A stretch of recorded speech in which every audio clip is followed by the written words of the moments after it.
Good morning, good afternoon, good evening, whoever you are, wherever you are, whenever it is for you. For me, it's just past midnight on Saturday, October the 12th, 2024. That makes this the news for Friday, October the 11th, day 962 of Vladimir Putin's war of aggression against the people of Ukraine. How do you do? I'm Peter Alexievich, and this is the Live at 5 from Kyiv. And Tizno's here. Croatia's in the house. How you living, Tizno? Hey, Darlene. Hey, Ground Zero. Cool. Anthony Tommy Tom is here. How you doing, Carl? Hey, Cheyenne. How's everybody doing tonight? My buddy Lars is here. Good to see you, Lars. I bet you got a view of the Northern Lights, huh, pal? The Aurora Borealis is Dobrovicher. Hey, 23 Pioneer. Boy, that Northern Lights, a coronal mass ejection, really does light up the sky, doesn't it? A buddy of mine in New York sent me pictures. They could see it there. Quite a thing. Hey, Parda. How you doing? Hey, Fitz. There's Fitz. Hey, Renee Herman.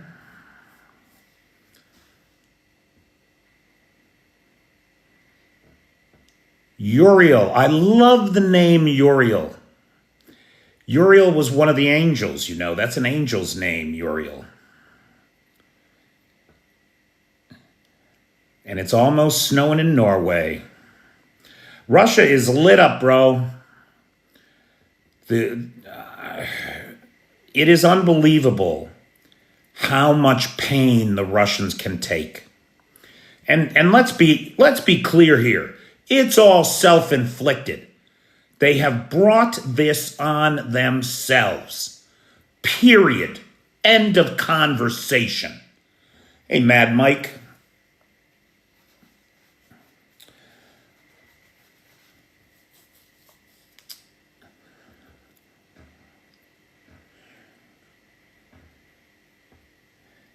On the subject of angels, the angel of food for thought is here. Matthew, how do you do? Hey, Bobby. Hey, Chef Deb. So, yeah, there's no doubt Russia is on fire. The Shahed drone warehouse in Krasnodar is still burning, still recording secondary explosions there. The local officials in Crimea are saying that the fire at the marine oil terminal is under control and will likely be extinguished soon. It's nearly out. Bullshit. We got video of one of the tanks exploding just this afternoon. There's gasoline in those tanks, kerosene in those tanks, aviation fuel in those tanks. And they are burning like the sun. There's just no two ways about it. The ammo depot at the Kanskaya Air Base is still burning. They've evacuated the town from there. Now, it turns out that the Arsenal 67 of the GRAU is not still burning. That fire is out. That hit did not destroy that arsenal the way that we saw Toropets go up, the way that we saw the ammo dumps in Mariupol and Voronezh and Krasnodar go up. It didn't quite catch the way that the others did. Still, great hits. Not saying it wasn't. It's just that it's not still on fire.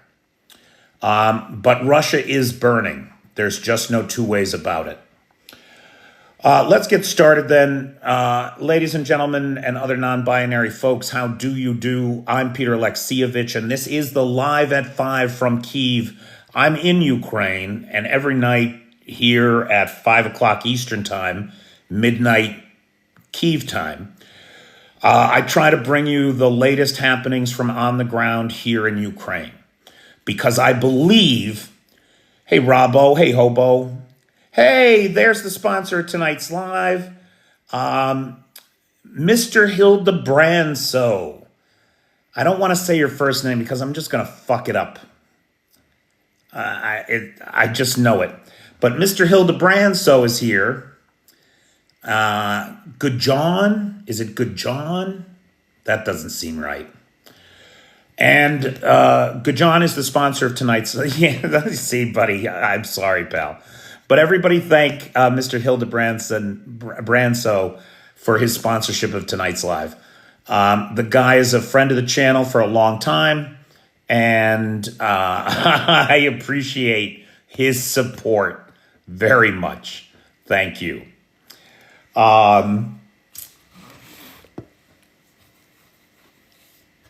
Oops. Close? Oh, okay, good. I'll take that. I'll definitely take that, pal. I saw there was a question that just came up about what's happening with the Freedom of Russia Legion. So the Freedom of Russia Legion, or the Freedom of Russia Legions, because there's Freedom of Russia, there's the Siberian Brigade, there's the Russian Volunteer Corps. They all kind of fall under that umbrella, right? Where are they and what's happening with them was the question. Hey, Weibo, my understanding is that they are currently in the Kyiv direction. So there's two fronts there. There's Lipsky and there's Volchansk. And we don't know which, if they're fighting on the eastern side or the western side of that front. But it appears that that's where the Freedom of Russia Legion is. And the fighting there is intense. The Russians keep pouring men and machines in there, and the Ukrainians keep pushing them back. It's a meat grinder. Somebody had leaked or published some data about Russian Freedom Legion losses.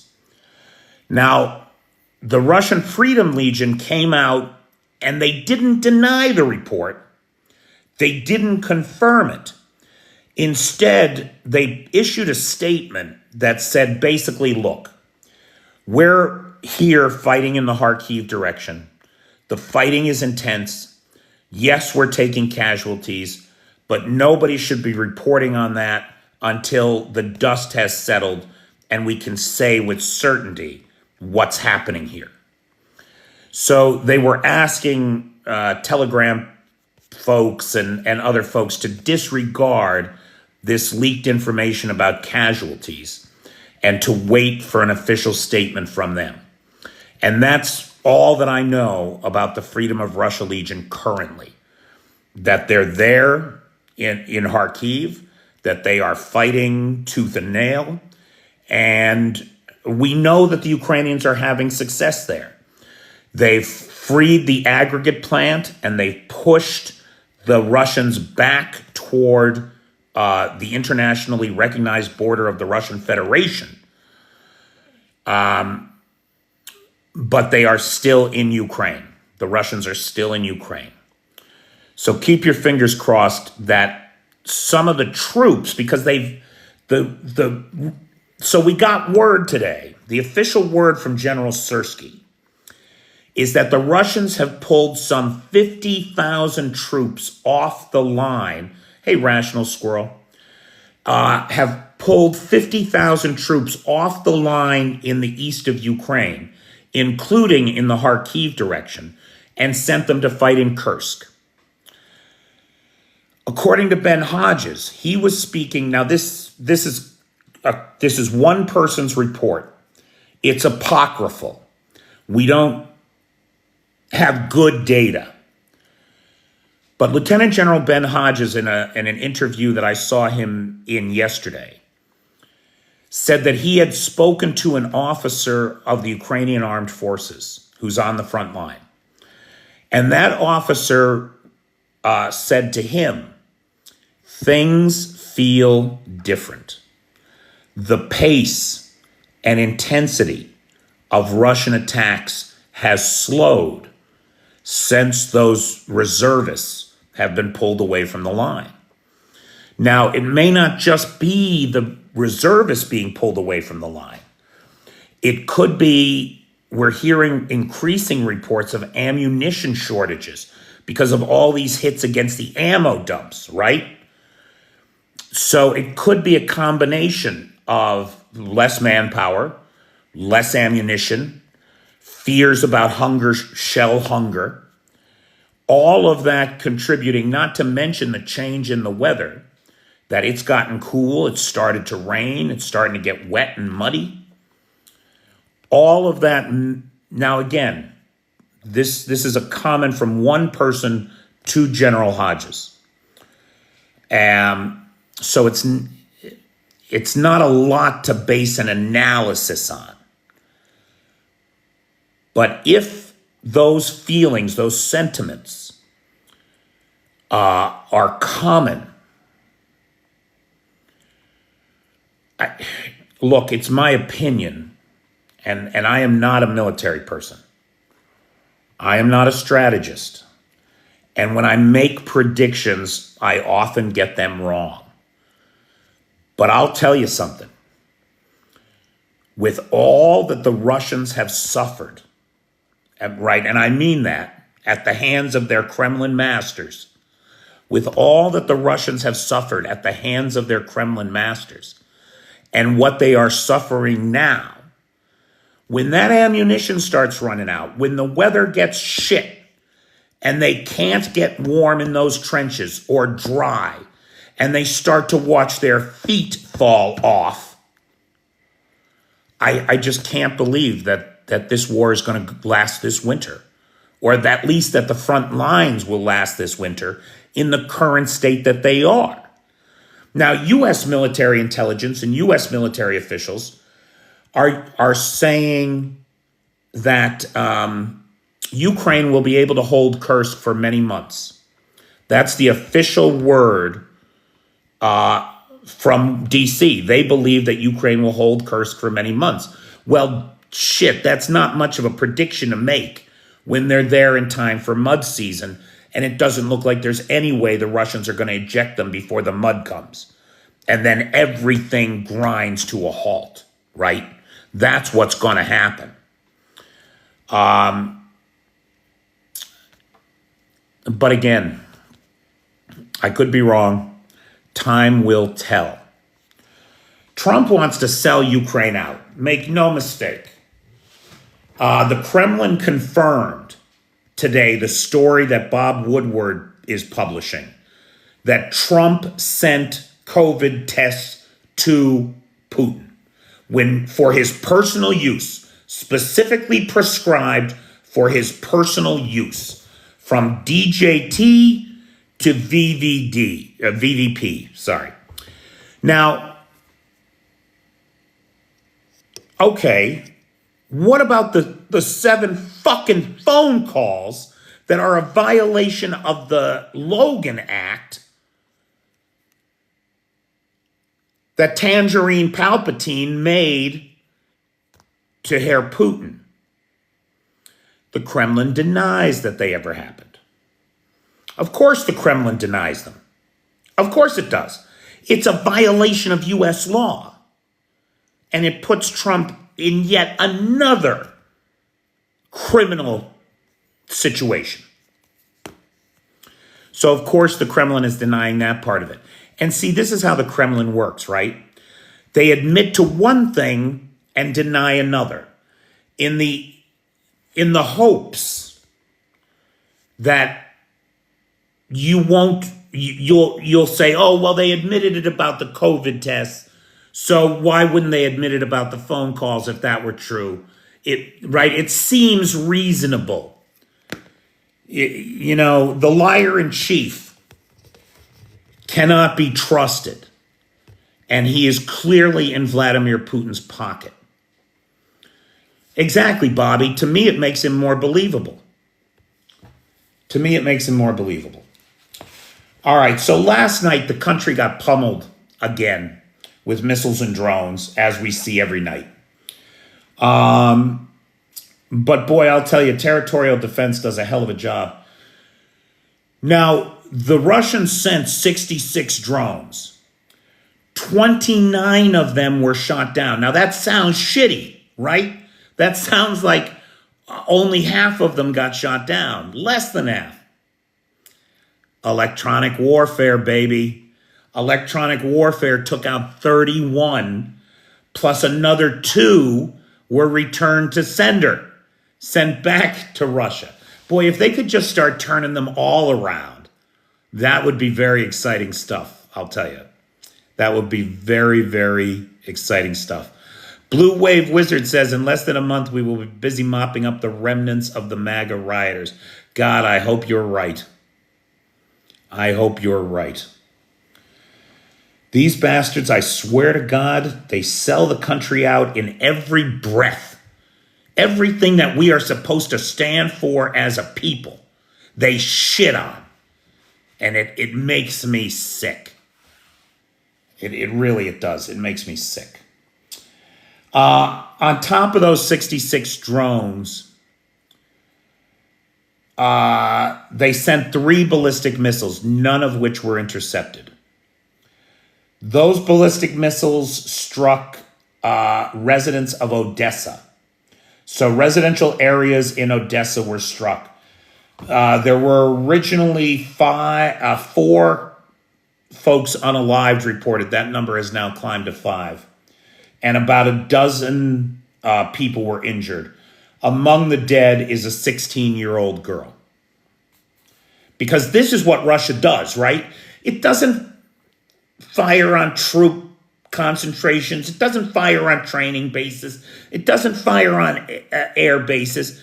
It sends missiles into residential neighborhoods to unalive families and grandmothers asleep in their beds.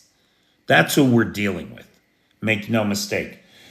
In the last 48 hours, 39 Ukrainians unalived and dozens wounded, civilians, from glide bomb attacks and ballistic missile attacks in residential neighborhoods like this one.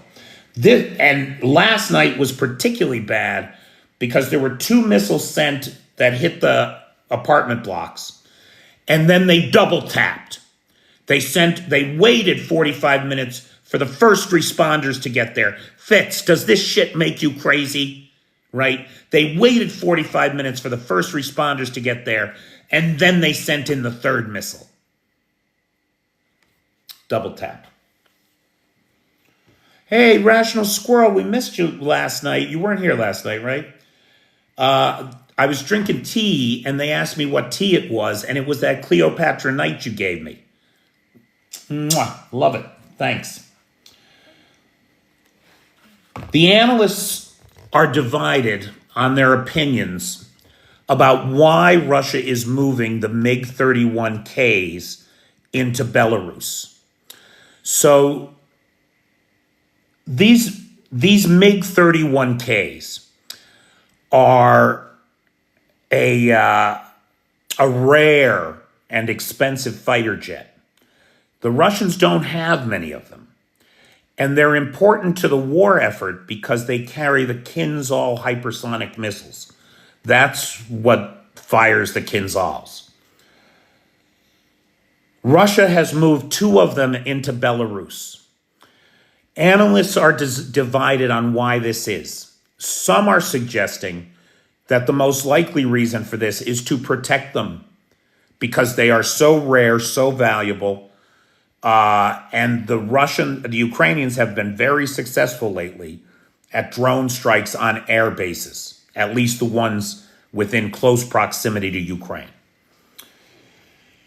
And so some analysts are suggesting that they sent the MiGs there to protect them.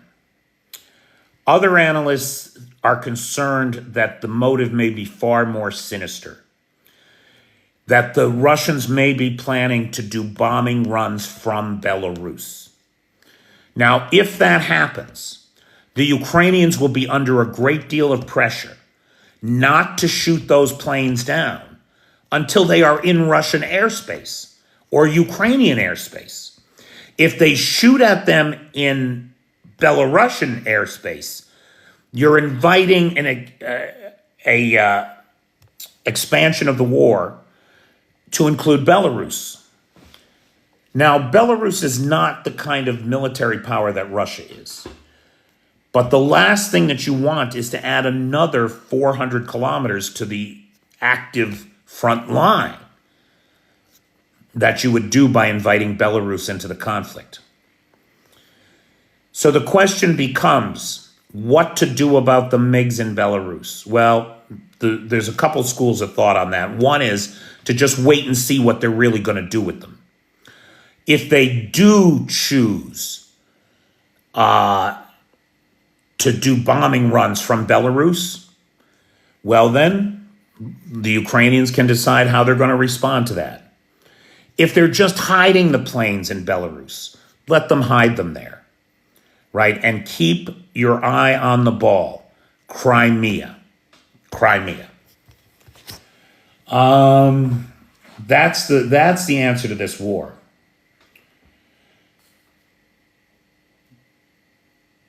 Ukrainian armed forces took out another Su-25 somewhere in the east today.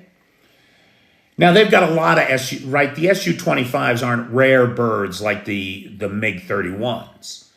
Those Su-25s, I think they had 250 of them at the start of the war, something like that. And they've lost, I believe, 29, 30 now with this one today. So they still got a lot of Su-25s, that's for sure. What they have less and less of every day seems to be the Mi-8 helicopters. So in the Kyiv direction, the Ukrainians took out another $15 million Mi-8 helicopter using nothing but a drone. The footage is amazing. They fly the thing right into the tail rotor, and this particular version of this anti-helicopter drone was equipped with a fragmentation charge. So all these little pieces of shot tear the tail rotor apart, and then that's it. The vehicle's going down, and it did. Now, this is not a partisan group I have heard of before. This is the first time I'm hearing of Oblava, Oblava. And I don't have any details on them. But they are claiming responsibility for the destruction of a power transformer and substation in Moscow that fed electricity to the military-industrial complex. So defense contractors and a military base were hooked up to this particular transformer, and they hit it and burned it out, and they're taking responsibility for it. Again, for those of you just joining us, because I did mention this earlier, in Fedosia, the state news agency is saying, hey, Chris Carter, how you doing, pal? The state news agency is saying that the fire at the marine oil terminal is basically under control and will be out soon. This is bullshit of the first order. And quite annoyingly, I'm sure, to the local state news agency, locals keep taking video of it as these gasoline tanks explode, sending fireballs into the sky like, I don't know. I mean, it looks like it's a mile in the sky. It's a pillar of fire, like you're trying to lead the chosen people out of the desert. It's amazing. It's absolutely amazing. So that's the fifth day of that fire. In Kanskaya, at the Kanskaya Air Base, it is being said that the Su-27s and Su-34s that were there at the time of the attack were quickly launched to preserve them. So we don't know of the 57 planes and helicopters that were on the base or believed to be on the base at the time of the attack, whether any of them were damaged or destroyed. Still waiting on clarification of that. But what the Ukrainian armed forces are claiming is that in the ammo dump on the Kanskaya Air Base were 4 missiles of an unspecified variety, 15 bombs of an unspecified variety, and 41 glide bombs, all of which were destroyed in the attack on Kanskaya, along with damage to the runway that's going to have to be repaired before planes can take off and land there. So again, another good hit. Zelensky is wrapping up his European tour and will head home following meetings in London, Paris, Rome, and Berlin. He had dinner so after meeting with Keir Starmer in London and Emmanuel Macron in Paris, he flew to Rome where he had dinner with Giorgia Meloni, the Prime Minister of Italy. And they announced afterward at a joint press conference that the Conference for Ukraine Reconstruction, the next Conference for Ukraine Reconstruction, will happen in Rome July 10th and 11th, 2025. And so already the plans are in motion for the reconstruction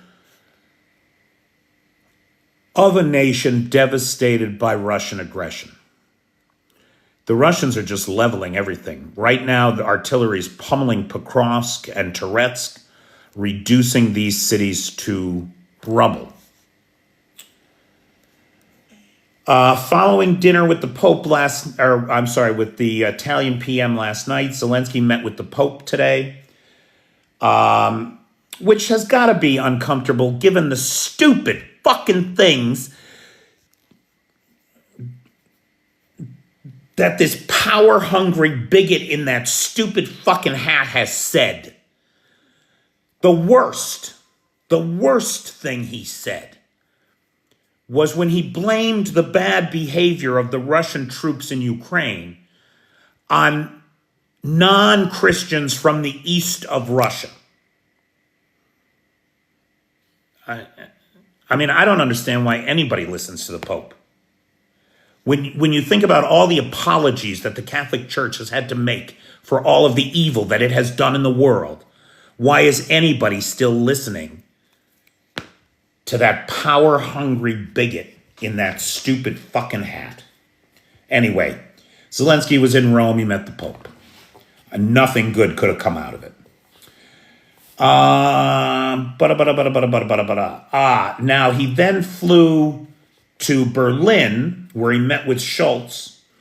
And following their meeting, Scholz announced a new Ukraine support package to be delivered by the first of the year of 1.4 billion euros, so a substantial package coming from the Germans, to include Iris and Skynext air defense systems, Gepard anti-aircraft systems, self-propelled artillery, armored vehicles, combat drones, ammunition. All this entire package, the 1.4 billion euros, is not exclusively German money.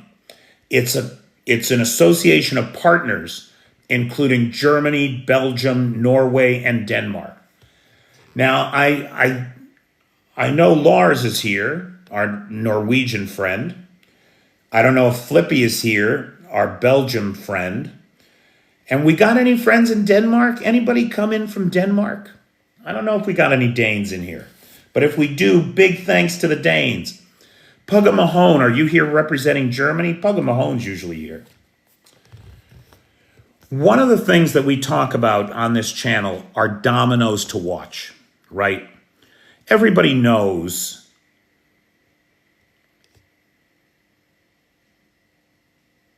why don't you just say Boris is responsible for the destruction before you blame Russia? Stop lying. Now, ladies and gentlemen, other non-binary folks, I ask you, who poured 250,000 troops over the border in an unprovoked war of aggression? Boris Johnson or Vladimir Putin? This guy is repeating the lie that Vladimir Putin gave us on January 1st, 2023. The first time that Vladimir Putin said the lie that he withdrew his troops from from Kyiv as a gesture of goodwill to cover up the fact that they had their asses kicked, and blamed Boris Johnson for ruining a peace accord that never was, did not exist. Eesh. Anyway, tonsil stone dude. The most important thing in that, I support your choice. I'm voting Harris too. But the most important thing in your statement is that you voted, in my opinion. That's the most important thing that any of us can do. We are participatory democracy. And that means you got to participate. So well done, pal. Now, we talk about dominoes to watch, right? There's the Kremlin lies and the liars like this guy that was just here spouting his nonsense. That you have to be an illiterate moron to believe. That's the only people who believe that shit. That guy, you can be sure, was a paid propagandist. The other kind, the willfully ignorant, don't come into this live. So, anyway, we talk about dominoes to watch, right? Because everybody knows that it is my firm belief that Russia will not survive this, not in the form that we know it today. That we are watching a kind of societal suicide unfold. Vladimir Putin is leading his people like lemmings over a cliff to their own destruction through his vast incompetence. And we see it playing out on every front: the economic, the political, the battlefield, the international rules-based order. We see it all playing out. And we talk about the dominoes to watch, like the Freedom of Russia Legion, right?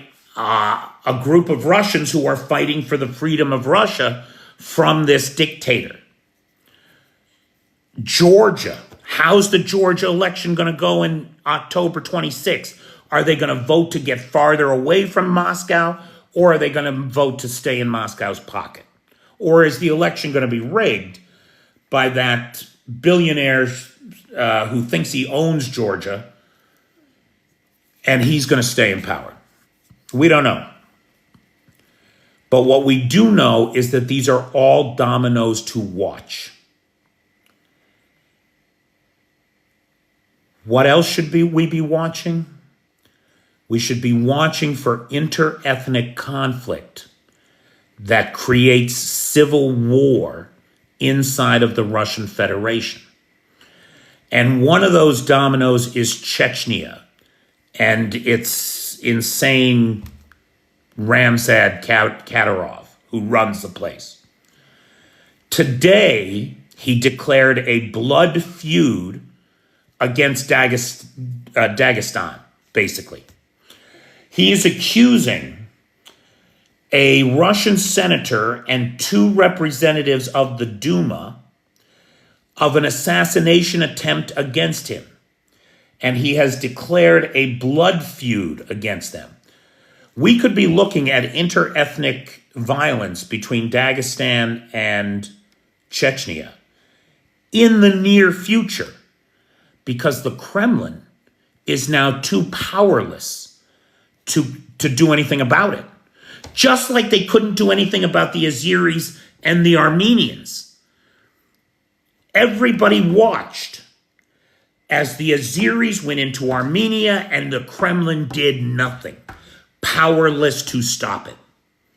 They are powerless to stop this blood feud between the Dagestanis and the Chechens too.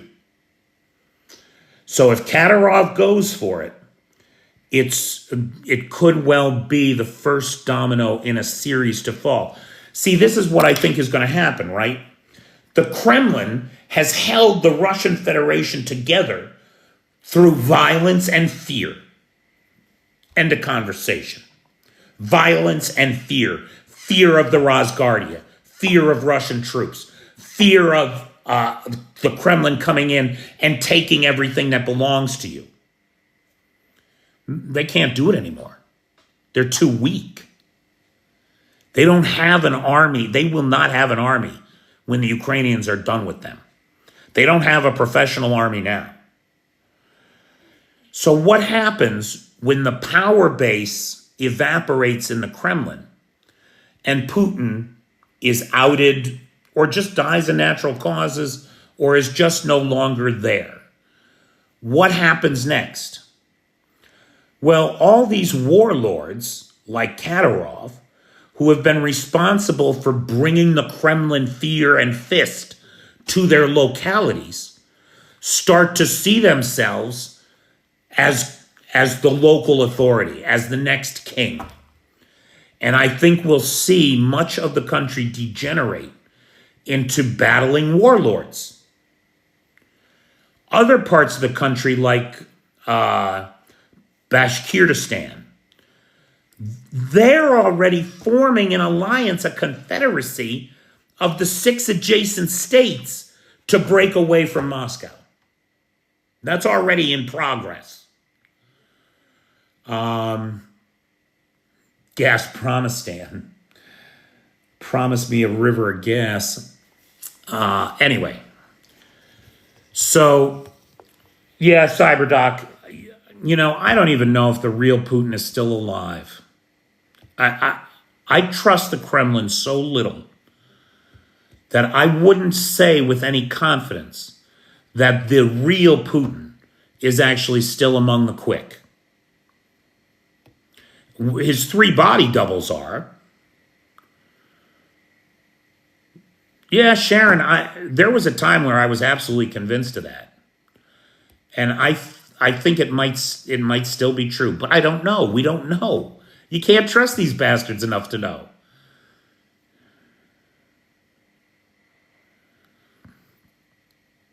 Hey, Richard Hansen. Hey, Richard Prexis.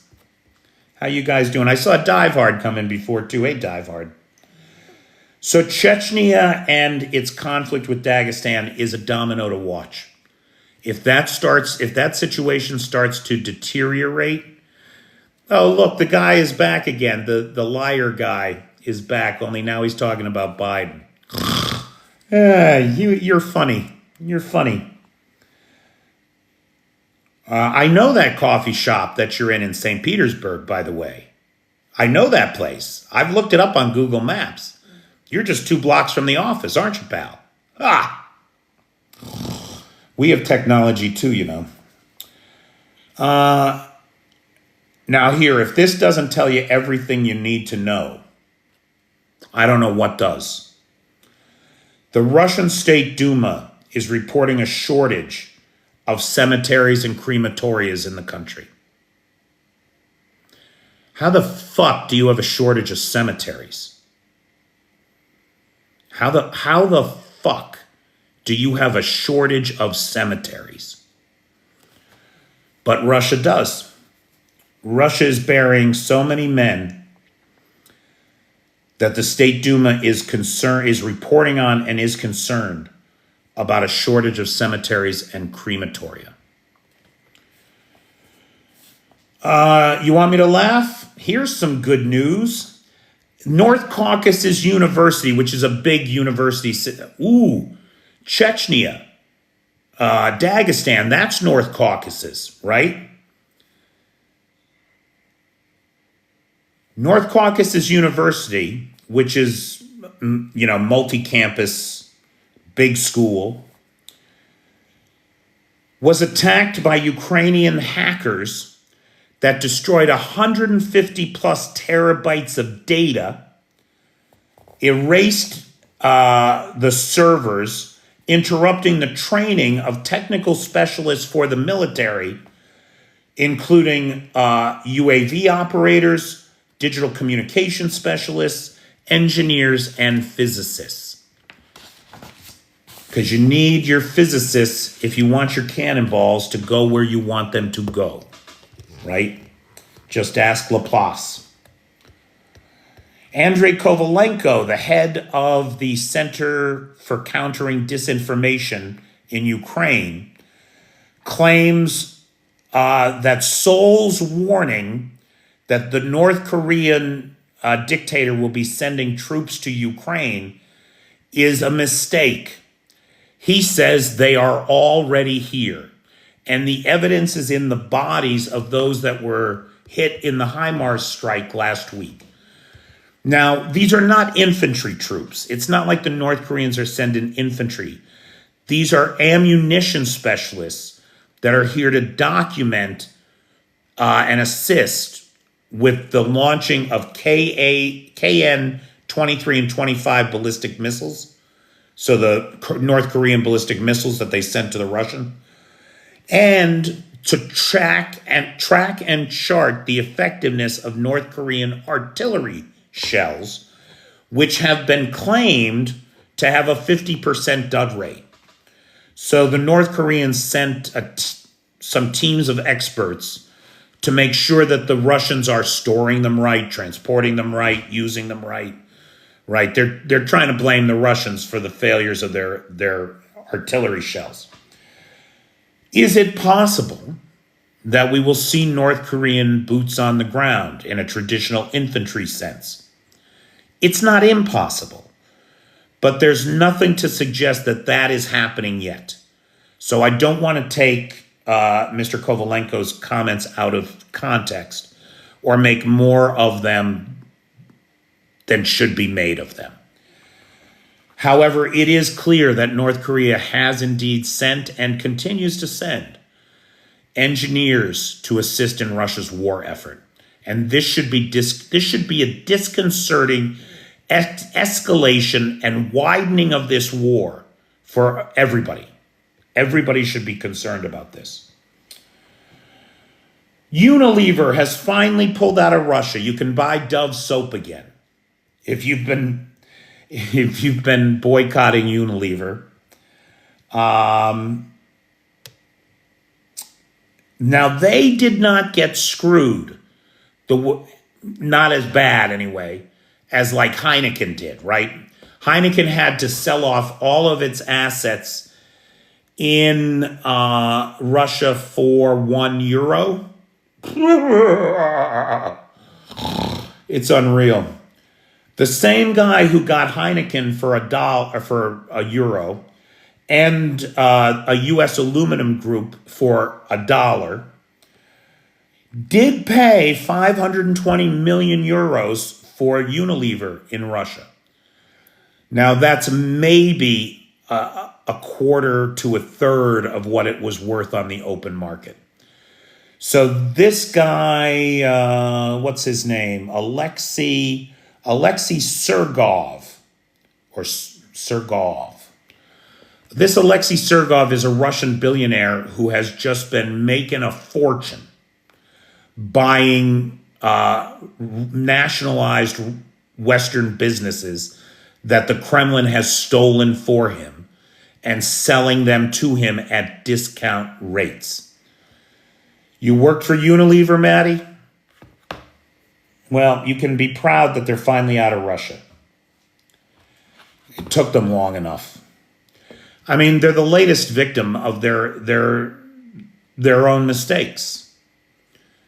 They should have cut the cord at the beginning of this war. They've been funneling money into the Russian treasury for 2.5 years to kill Ukrainians. I haven't had a Mars bar or a Snickers bar or a 3 in I can't tell you how long. Because you can't buy M&M Mars. M&Ms. I haven't had M&Ms in 1,000,000 years now. Because M&M Mars is still there. Pepsi. No Pepsi. Anyway. For the complete list of businesses still doing business inside of Russia, please take a look at the Yale School of Management. Marlboro. That's another one. Philip Morris fits. We can't be buying Philip Morris, pal. Switch to American Spirits, baby. There may be trouble in paradise, which is really funny to me because Tehran, there's not Tehran exactly, but the Tigris-Euphrates River Valley, where Baghdad is often thought to maybe be the location of the mythical Garden of Eden So the idea of paradise, right? But there may be trouble in paradise. Iranian press are increasingly unflattering of Mr. Putin and the relationship that they have with Moscow. The Iranian press is saying that if the Kremlin were truly our friend, they would have delivered the S-400 missile systems that they promised us. No fucking way. There's no way they're getting those missile systems. Russia needs them for itself. Russia just lost two S-400 radars in Ukraine in the last 2 weeks. No way in hell there are S-400s to send to them. India's S-400 contract was canceled by Russia after they waited for 5 years. And now you think the Iranians are going to get those S-400s? No fucking way. They're going to be waiting a long time. The Iranian press is not happy with the cowardly Putin, who is hiding his support for Gaza and keeping too far a distance from the real war, which is in the Middle East. These guys are fanatics, baby. What are you going to do? All right. So, Clay, I see you're here because you're going to enjoy these last 4, baby. I got 4 good ones today. You ready? Steven Seagal has sent a letter to Vladimir Putin asking to be sent to the front, to the SMO, to fight and, if need be, to die for his president. Steven Seagal, baby. What a piece of shit. What an unbearable piece of shit. So yeah, that's what he's asking to be sent to the front line. What is he? He's got to be 60, right? Or close to it. Somebody look that shit up, would you? How old is that idiot? He's got to be 60. I figure it's just a PR stunt, to drive conscription, make real Russians feel bad that they're not volunteering, that kind of thing. Residents, okay, now, here, get this. Oh yeah, he's totally nuts. He's 72? Well, that's still within the conscription age for Russia. Yeah, right? Let him go. Let's hope he gets his wish. So video emerged on the internet today of residents of a Moscow 50-story apartment building waiting in lines for hours to get up to their apartments because there's only one elevator still working. There's only one elevator still working. Now, here's the thing, which I have never discussed on this channel, but in elevator technology, we take it for granted.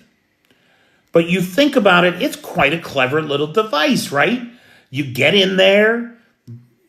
Who's walking 25 flights? Half the residents live above the 25th floor. Come on. Anyway, so, right, if just half of them have to use the elevator, and you normally have 3 and now there's 1, people are waiting. Anyway. What the hell was I going to say? Oh, elevators. We take them for granted. Right? It's a 50-story building, Dana. We're talking about a 50-story building. I don't know if you've ever walked down 50 stories, but I used to. Every Friday, I worked at One Penn Plaza in Manhattan, right at Madison Square Garden, right? That 54-story office building right behind Madison Square Garden. Our offices were on the 50th floor. And on Fridays, I used to like to take the stairs down. My best time, like flying down the stairs, jumping the last 4 stairs of every landing, was 12 and a half minutes. That was my best time. On a normal Friday, if I just took it at a brisk walk, going down, it was 20 minutes.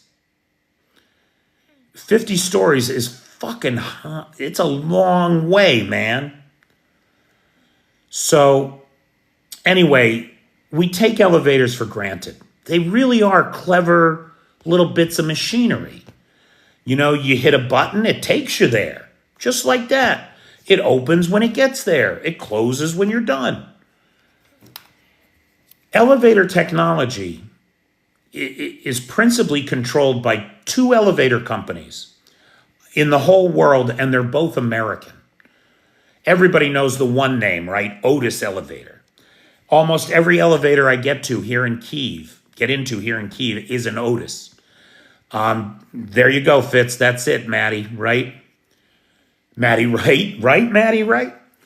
And almost every elevator in Kyiv is an Otis. Otis had a relationship or some way to deal with the Soviet Union. They have no native elevator technology or manufacturing in Russia that's worth a damn, is my understanding. All over Russia, elevators are failing because of sanctions. They can't get the parts. All over Russia right now, there are lots of people taking the stairs because they have no choice. And while we've been seeing this consistently happen in the outlying areas, this is the first case of a major apartment building inside Moscow that I'm aware of being affected by the parts shortage. And so again, that's a 50-story apartment building in downtown Moscow where there's only one elevator working and people are waiting in lines for hours. It's a sign of how this country is devolving, how it's falling apart, the kind of social tensions and pressures that are eventually going to rip this thing to shreds. It's inevitable. And we got to stop trying to stop it. Because you can't. Just like we couldn't in '89. You can't stop it now. It's self-created. Now, I love this. This is great. Now, I never heard of these. I don't know anything about these. But apparently in 1957, the Soviet military invented a field telephone so that you could stay in touch on the front line. They're called the TA-57. 57 for the year that they were put into service. These are military field telephones. Now, these have been supplanted by more modern technology at least 6 times, right? About once a decade since 1957, something better has come along. Why am I mentioning it? Because the troops stationed at the Kursk nuclear power plant were delivered 4 TA-1957 telephones to stay in touch with Command HQ. Devolution. We're looking at the devolution of the Russian state. Finally, Russia. Oh my God. Russian forces stormed Ukrainian positions in the east in a station wagon. It's not funny. It's not funny. There were no survivors, so it's not funny. But in a station wagon, it's unreal. It's unreal how these people think, oh yeah, a station wagon. A station wagon. Where'd they even find it? I mean, nobody's made station wagons in 20 years. Hey, Jason Willis starring.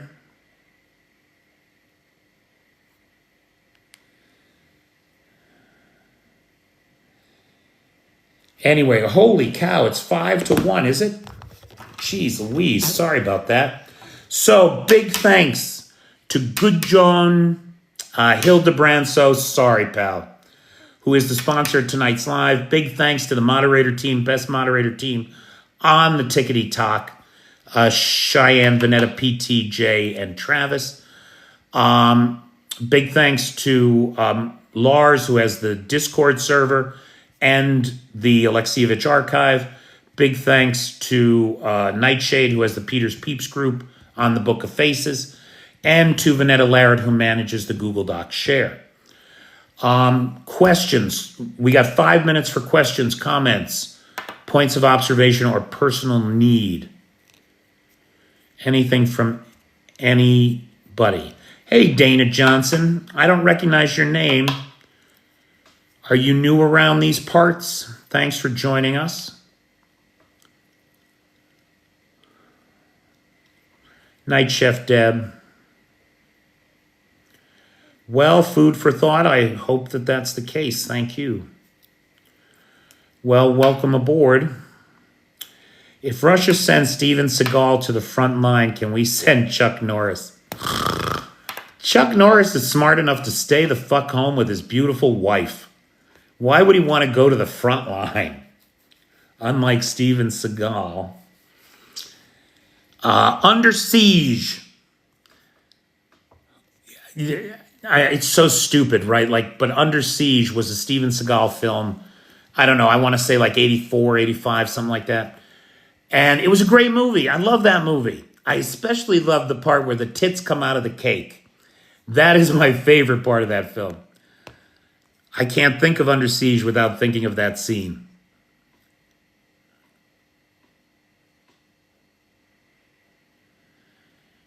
Yeah, I don't think it's that simple, Pedro. I think that if the U.S. abandoned Ukraine, Ukraine would continue to fight. I think if the European allies abandoned Ukraine, Ukraine would continue to fight. They did at the beginning when they had no friends, when nobody was sending any help. They were right there in it. They don't have any intention of bowing to the Kremlin. None whatsoever. So, while I think you are right that the eventual shape of the peace that comes out of this is heavily dependent on the West and how much the West supports Ukraine. I think you're right about that.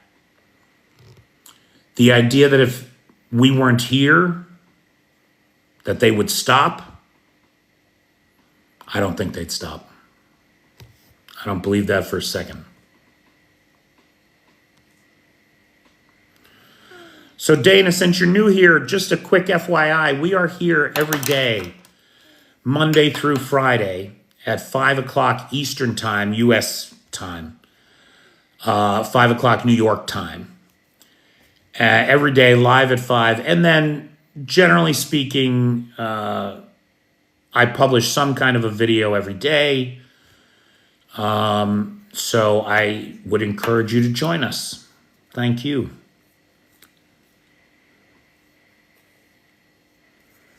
Right, Pedro? Yep, I agree. Hey, Pug and Mahone.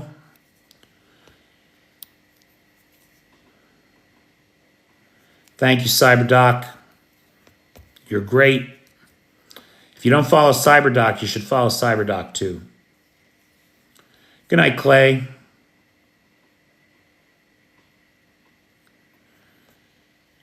When's the next Saturday comedy show? Walter, we're working on that. So what happened was we lost our venue. Gonzo Bar Padil was under renovation. And so then we were going to go to one of they have other locations. We were going to go to another location. But that location is not as well suited to what we do. So it looks like I'm going down to meet with the manager of Gonzo Bar Padil tomorrow. And she's going to show me around the renovated space. And we'll see whether or not that space will work for us now that the renovations are done. I'm hopeful that it will, and I'm hopeful that our next show will be Saturday the 26th of this month. But I don't know for sure. Hope Kamala absolutely empties the arsenal as fast as possible to replenish. Viget is dear. I am sorry, Maddie, I don't speak any German except Schadenfreude.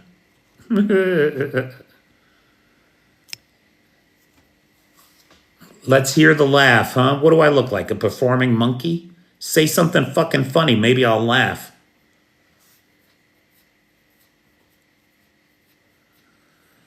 Hey, Joey the Lips. Thanks for liking the live, Hardly. Cyberdoc, I think you're probably right. I think that one of the things that's been holding the U.S. back is that, frankly, I'm sorry to say it like this, but the Republican Party has been deeply compromised by the Russians. Deeply compromised. And I think that we are fighting this enemy at home, as well as assisting the Ukrainians in fighting this enemy abroad.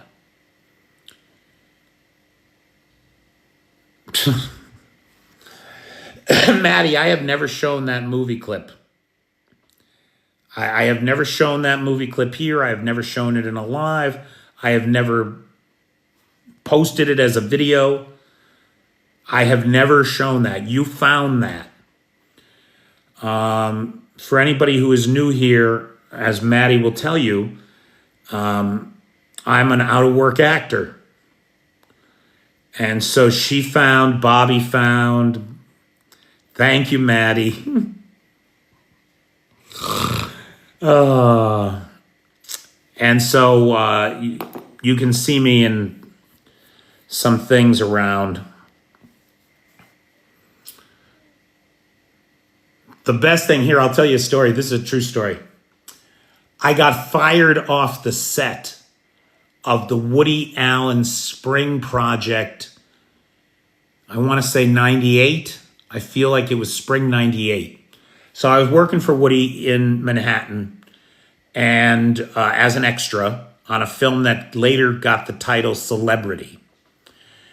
And you can see me very clearly for about 2 seconds sitting I'm in other scenes in the movie, but where you can kind of tell it's me is I'm sitting right behind Kenneth Branagh and Leonardo DiCaprio in the Atlantic City fight scene, right? There's a boxing scene. And at the boxing ring, those guys are sitting right in the center of the audience. And I am directly behind them in my Men in Black Ray-Bans. I got fired from the set because I was so in awe of Kenneth Branagh that when we were shooting that scene and I was so close to him, when we were done and the principals got up to exit and the extras all stay where they are, right? You can't speak to the principals. When they got up to leave, I had to say to Kenneth Branagh, dude, I just want to let you know, Hamlet kicked ass. That's the exact quote. That's exactly what I said to him. And it was completely genuine. It was the best performance and production of Hamlet I had ever seen. Fucking DiCaprio turns around and looks at me like he's going to punch me in the fucking face. Because I have just now stopped the entire production. You got 600 people working there, costing them $14,000 a minute to shoot. And I'm stopping everything to tell Brad how much I liked his movie. Romeo and Juliet had recently come out too. And so I said to DiCaprio, oh, and Romeo and Juliet was beautiful to watch. Lots of pretty pictures. Because it was. But it wasn't great like Hamlet was.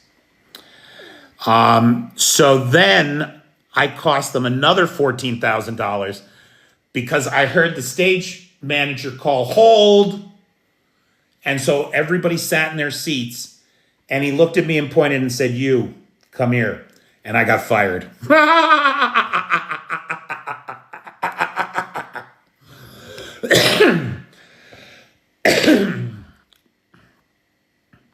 Well, Maddie, if I scared you in that clip you saw, that's because I was playing the devil. You should be scared of the devil.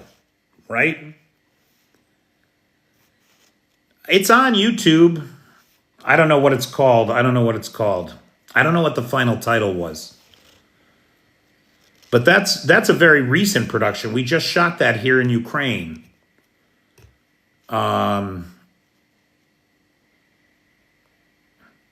Oh yeah, Bobby, you're not allowed to talk to those people. No, I mean I admit, right? Like if I held up shooting for about 2 minutes, I cost them $14,000 or no, $28,000. So I didn't feel bad about it. I still got my daily rate. Oh, you saw that one. That's my only line in that one. I come out of the stall. I beat the fuck out of that guy. Well, thank you. Thank you all very much. Okay. So, ladies and gentlemen, other non-binary folks, Lars is going to be very happy because I see we hit 63,000 likes on this one. As soon as I know when the next stand-up thing will be or the next comedy show will be, I will let you know. And maybe we'll live stream. We are doing a little thing on Tuesday. That's at, I want to say about 9 o'clock, 9 to 9:30 or so on Tuesday. That would be about 2 o'clock Eastern time, about 11 a.m. West Coast time. And we do have a little gig. It's like a little half-hour thing to promote our next show, which we hope is going to be the 26th. So maybe I'll stream that too. If you guys want to tune in for that, that would be great. All right, guys, I have only one sponsor for next week's lives, and that is Ballerina, our old and dear friend Ballerina. Oh no, one other too. Oh, Jonas Sugard, Jonas S. too is a sponsor of the lives next week. So, but there's still Wednesday, Thursday, Friday. If anybody wants to sponsor a live, PayPal is in the description. If you want to provide long-term support, ongoing support, please consider joining the Patreon. Am I quitting TikTok? I'm not happy with TikTok, Maddie. Willie doesn't think the Russians are going to achieve their goals before the mud season begins. You can be damn sure of that, Willie. The mud season's already begun, pal. It was just wet and cold for 3 days here in Kyiv. Monday, Tuesday, Wednesday on the front line, it's rain every day, and nighttime temperatures will drop to freezing. It's going to get there. No, they're not going anywhere. Nobody's going anywhere anytime soon. No, Bobby, you haven't, but you will soon, so pay attention. Will all Patreon members not transfer over to YouTube? No,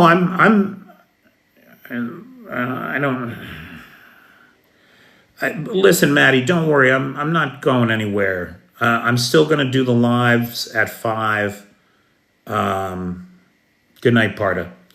I'm still going to do the lives at 5 on TikTok. I'm going to continue to record them and post them to YouTube.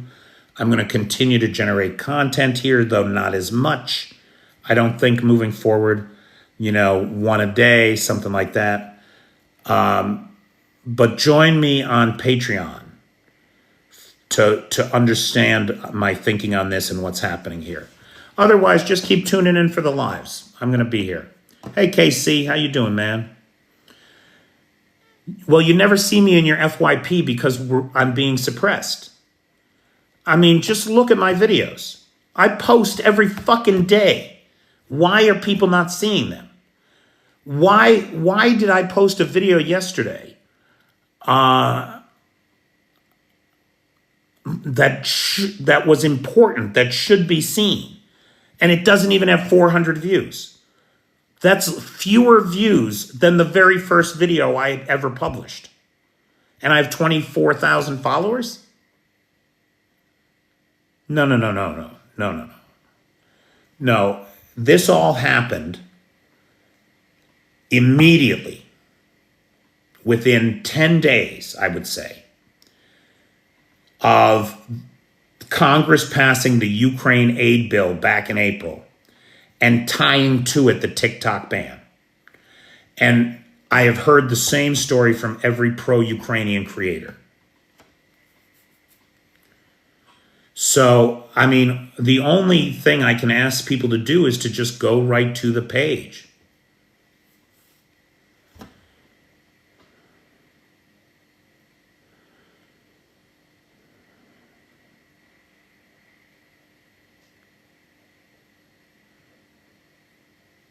Oh yeah, Fitz, it's a real thing. It's a real thing. There's a guy who thinks he understands how they're doing it. And it's a long, complicated technical explanation. But I could probably sum it up like this. There's a bunch of bots that are programmed to watch your channel. And when they see you post something, they immediately watch it for less than 5 seconds, mark it as disinterested, not interested, and essentially downvote it so that the algorithm won't pick it up. That's what we're up against. We're up against an enemy that has $1.9 billion a year to spend on this bullshit, to automate these processes of suppressing the speech of those who work against them. That's what it appears to be.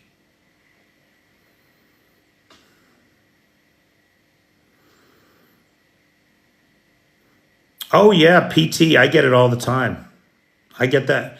I have to fight for every video to get it unblocked. I have to peel everything. It's ridiculous. But that's what we're up against here. So if you like what I do, tune in every day live at 5 for the latest and greatest. I can't remember. What video did I do yesterday that I thought was so important? Let me take a look here. Hold on. That I just thought, man, everybody ought to be paying attention to this. This is important.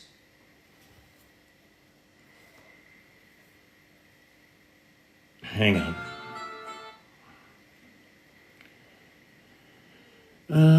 Russia on fire, subscribers only. Oh, the Kanskaya Air Base being struck. The Kanskaya Air Base being struck. It's got 361 views. The first video I ever published got 600 views the first day. The Ukraine Defense Contact Group video from yesterday has 463 views. It's ridiculous. It's ridiculous. Now today I'm doing better because I didn't use any of the regular hashtags. I posted at a time I never post. Like this is the kind of thing that you have to do. You have to try to figure out how to game the algorithm. I don't have the energy for it. I really don't. I want to be talking about Ukraine.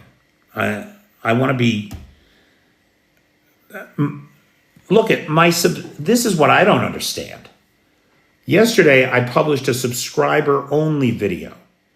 Now, if it's a subscriber-only video, right, it only goes to the people who pay for a subscription to your channel. I have 30 of those. I have 30 people that subscribe to this channel. It has 0 views. Now, why is that not being pushed out to my subscribers?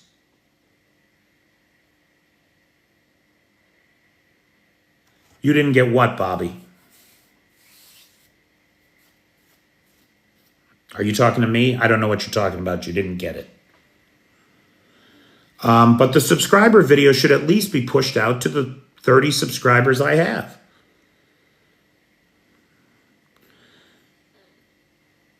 Bobby, you're not a subscriber. You're a Patreon member. You don't subscribe on TikTok. You support me on Patreon. That's a different thing.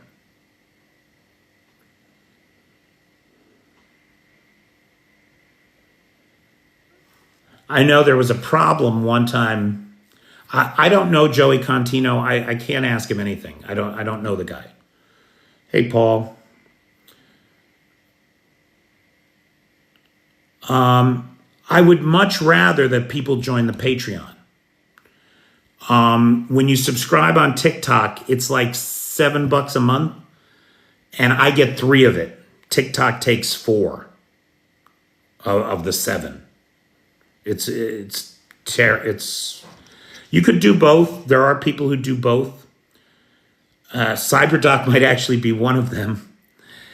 I used to think that having subscribers helped me out with the TikTok people, but I don't think anymore that it does.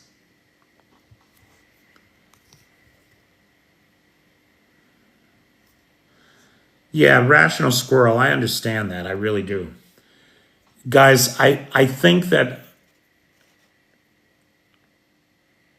one of the long-term viewers, James Aldridge, joined the Patreon this past week, and we were chatting a little bit about it.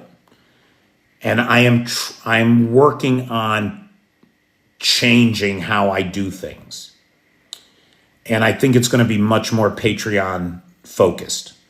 So if you don't support me on Patreon, I would urge you to consider doing that.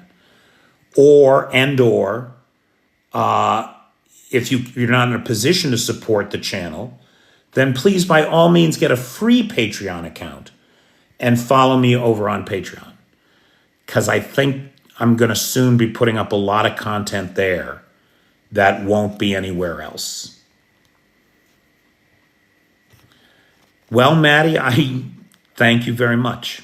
Thank you. I appreciate it. I really worry about that Mike Johnson. I think he's got a plan to steal this election. I definitely think he does.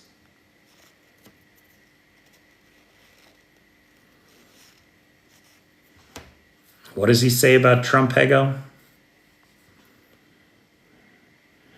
Fitz, don't ever. Please. Thank you. I appreciate it.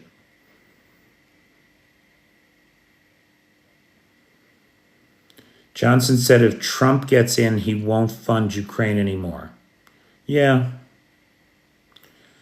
Do you ever comment on other TikTok vids like Joey Contino's? Bobby, honestly, I try not to watch other Ukraine creators. I mean, there are times where something interesting comes up or somebody refers me to something, but I try not to. I watched them a lot in the beginning, right? But it got to a point where I felt like I was just copying them, and that's no way to build your own voice or create your own voice or find your own voice. And so I've stopped. I don't watch the Ukraine creators anymore. I don't watch Avarosis. I don't watch Contino. I really tend... Right, exactly, Fitz. I want to be as original as possible in these videos. Hey, Trav.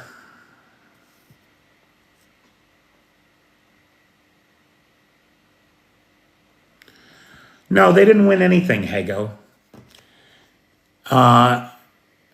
In fact, it's cost them everything. If Putin had invested half the money into his own people that he spent trying to destabilize the West, Russia would be a superpower today.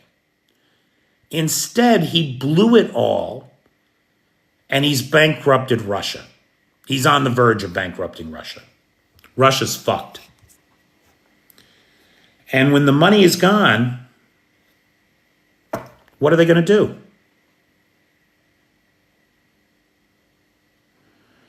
Trump and Johnson are on Russia's side because they've been bought.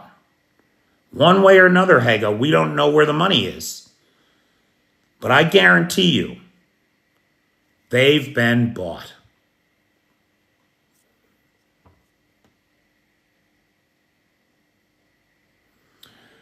I'm not arguing with you, Bobby. I'm just telling you what my process looks like these days, pal.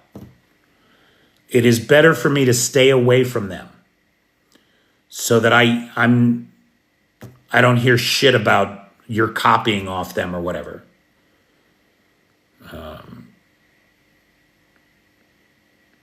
And it keeps me original. It keeps me focused on what I think is important and my take on it. And I'm happy to talk to anybody. You know that. Look, I talk to you, don't I, Bob? I am happy to talk to anybody. But it doesn't do me any good to copycat other people.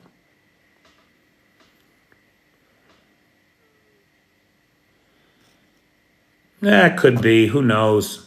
It could be just that they're amoral assholes interested only in their own power. You know?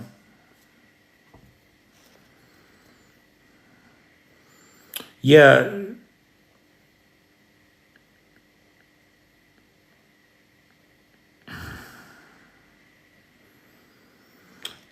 Well, with a little bit of luck and by the grace of God, Donald Trump will die alone in prison. Right, exactly, Fitz. I think they should be watching me. That makes a lot more sense. Go tell Joey Contino to watch me, would you? He could learn a thing or two. No, the guy is great. He's got a Pulitzer nomination, you know. He's an actual journalist. I'm just a pretend one. Anyway, all right. It's well past 1 o'clock. And I do have an early morning tomorrow. Tomorrow's my regular Saturday contact group. All right, kids. Oh, yeah, Orban's a piece of shit. All right, kids. Thanks so much for tuning in. Thanks for all the support from everybody, especially the sponsor of tonight's live, Mr. Hildebranso. Thanks to the moderator team, as always. Thanks to Nightshade and Lars as well. And thanks to all the Patreon folks and all the subscribers. Because you are here for me, I can be here for you. So make it a great day, everybody. I'll talk to you soon.